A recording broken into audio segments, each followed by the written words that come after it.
The 21st Annual Critics' Choice Awards were handed out Sunday night to honor the best in film and television. So, of course, our entertainment reporter and movie critic, Jim Ferguson, was up front and center for all of the excitement. Sounds like it was a lot of fun, Jim. Oh, it was a lot of fun, and it was, I think, one of our best shows ever. And this was our 21st, as you said, and I remember we were talking about it. Our first one, which I attended, of course, I've been an original board member, we had 150 people. Wow. One camera and a red carpet that was about 5 feet long. So one big name.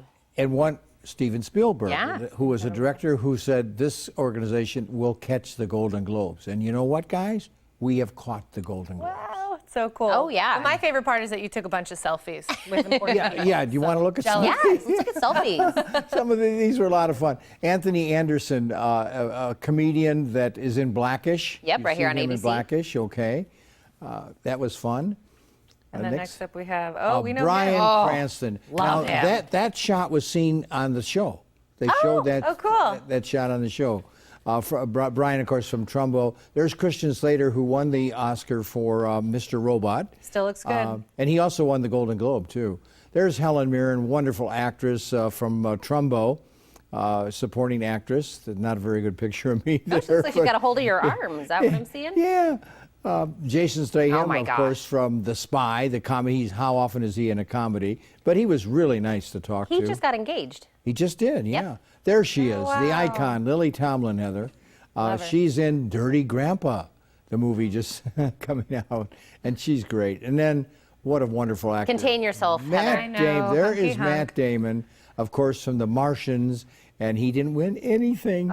And there she is, one of my favorite actresses. And I told Heather, one of the best young actresses in the world, Saoirse Ronan from Brooklyn. What a sweetheart she is, too. So who was the big winner? Well, the big winner was Revenant, like the Golden Globes. Leo won it, but we had a big surprise. Our Best Picture, Spotlight. Yeah, I saw that. I was shocked. But Revenant did win a lot of technical awards, and Leo won Best Actor. Yeah. Well, it was now fun. we can talk about the movies that are playing now. There's a wonderful film out now, Michael Bay's 30 Hours, The Secret Soldiers of Benghazi, and we're going to talk to James Badge Dale, who plays one of the special forces. James, you remember from The Walk, Iron Man 3, The Lone Ranger, and The Gray. Fine, wonderful young actor. Here's James. I think people are going to be surprised.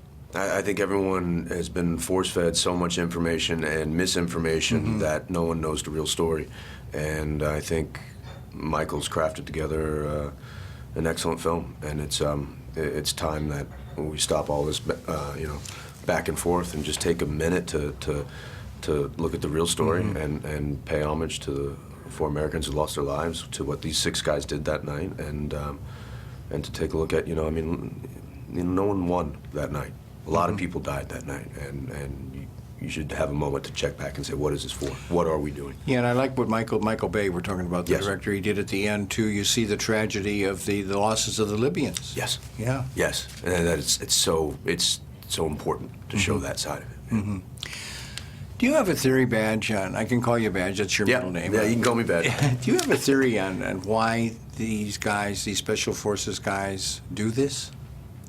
That's part of the reason it attracted me. There's something in this story when I read it, and I read Tyrone Wood's character. I immediately gravitated towards him.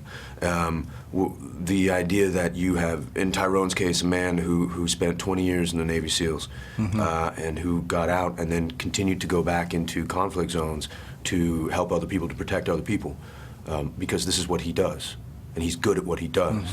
And his mother said something to me. She said that he was the right guy in the right place at the right time. And to listen to a mother who's still grieving the death of her son. This was only 3 years ago. But she is so at peace with the fact that he sacrificed himself. He died doing what he loved to do. Yeah, this is what he was put on this earth to do. Yeah, like I've been doing junkets for 30 years. Right. You had to be in pretty good shape because these Navy SEALs guys, they train all the time. They're in excellent shape. We had about 5 former Navy SEALs on set with us as tech advisors, and they pop up in the film here and there. But we We had a lot of fun trying to keep up with them. I was going to ask if you met any of the guys, you know, and were they helpful? Extremely helpful, especially to me, because I was in a circumstance where I'm portraying a man who's not around anymore. And I can't talk to him about what he wants portrayed.